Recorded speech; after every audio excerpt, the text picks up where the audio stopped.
الحمدللہ رب العالمین والصلاة والسلام علی رسول کریم صلی اللہ علیہ وسلم۔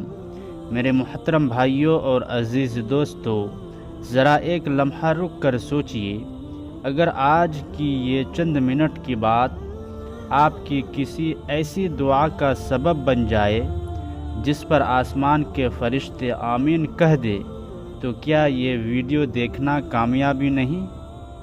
اور اگر آپ چاہتے ہیں کہ ایسے ہی ایمان تازہ کرنے والا بیانات، دل ہلا دینے والی باتیں اور عمل پر ابھارنے والی پیغامات آپ تک مسلسل پہنچتے رہے، تو ابھی اسی وقت چینل کو سبسکرائب کر لیجئے، کیونکہ ہدایت کا پیغام بار بار سننا بھی عبادت ہے۔ آئیے اب اصل بات کی طرف آتے ہیں۔ موضوع وہ دعائیں جن پر فرشتے آمین کہتے ہیں۔ میرے محترم بھائیوں، آج ہم ایک ایسی خوش نصیبی کی بات کریں گے کہ بندہ زمین پر دعا مانگ رہا ہوتا ہے اور آسمان میں فرشتے اس دعا پر آمین کہہ رہے ہوتے ہیں۔ سوچئے، اگر ہماری ایک دعا پر فرشتوں کی آمین شامل ہو جائے تو اس کی قبولیت میں کیا کمی رہ جاتی ہے؟ پہلی دعا، کسی مسلمان بھائی کے لیے غائبانہ دعا۔ نبی کریم صلی اللہ علیہ وسلم نے فرمایا، جب کوئی مسلمان اپنے بھائی کے لیے غائبانہ دعا کرتا ہے تو اس کے پاس موجود فرشتہ کہتا ہے آمین، اور تیرے لیے بھی ویسا ہی ہو۔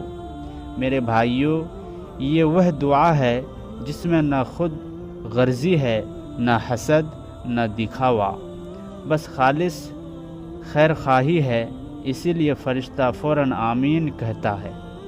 بزرگوں کا قول یاد رکھیے، اپنے لیے کم، دوسروں کے لیے زیادہ دعا کرو۔ دوسری دعا، امام کے پیچھے آمین کہنا۔ نبی کریم صلی اللہ علیہ وسلم نے فرمایا، جب امام آمین کہے اور تم بھی آمین کہو اور تمہاری آمین فرشتوں کی آمین کے موافق ہو جائے تو پچھلے گناہ معاف کر دیے جاتے ہیں۔ میرے بھائیوں، یہ کوئی عام آمین نہیں، یہ وہ آمین ہے جو نماز کے اندر زندگی کے بوجھ ہلکے کر دیتی ہے۔ شرط کیا ہے؟ دل حاضر ہو، زبان سچی ہو۔ تیسری دعا، روزہ دار کی دعا۔ نبی اکرم صلی اللہ علیہ وسلم نے فرمایا، 3 لوگوں کی دعا رد نہیں ہوتی: روزہ دار کی افطار کے وقت، مظلوم کی دعا، اور عادل حاکم کی دعا۔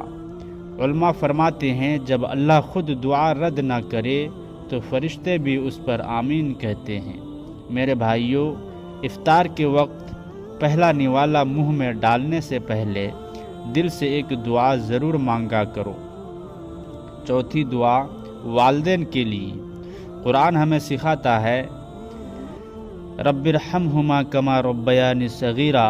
یہ دعا اللہ کو اتنی محبوب ہے کہ فرشتے بھی اس پر آمین کہتے ہیں، کیونکہ یہ دعا شکر ہے، عاجزی ہے، احسان شناسی ہے۔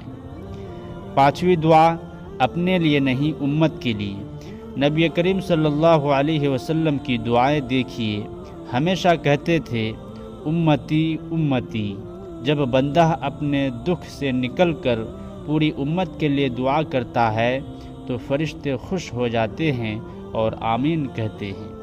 اے اللہ، ہمیں وہ زبان عطا فرما جس کی دعا پر فرشتے آمین کہے، ہمیں دوسروں کے لیے خیر چاہنے والا بنا اور ہماری دعاؤں کو قبولیت کا لباس پہنا دے۔ آمین یا رب العالمین۔ میرے بھائیوں، اگر آج کی یہ بات آپ کے دل کو لگی ہو، اگر آپ نے سیکھا ہو کہ کن دعاؤں پر فرشتے آمین کہتے ہیں، تو یاد رکھیے، ہدایت کا شکر یہ ہے کہ اسے آگے پھیلایا جائے۔ چینل کو سبسکرائب کریں، ویڈیو کو شیئر کریں اور کمنٹ میں آمین ضرور لکھیں۔ اللہ ہم سب کو ان خوش نصیب بندوں میں شامل فرمائے جن کی دعا پر زمین ہی نہیں، آسمان بھی آمین کہتا ہے۔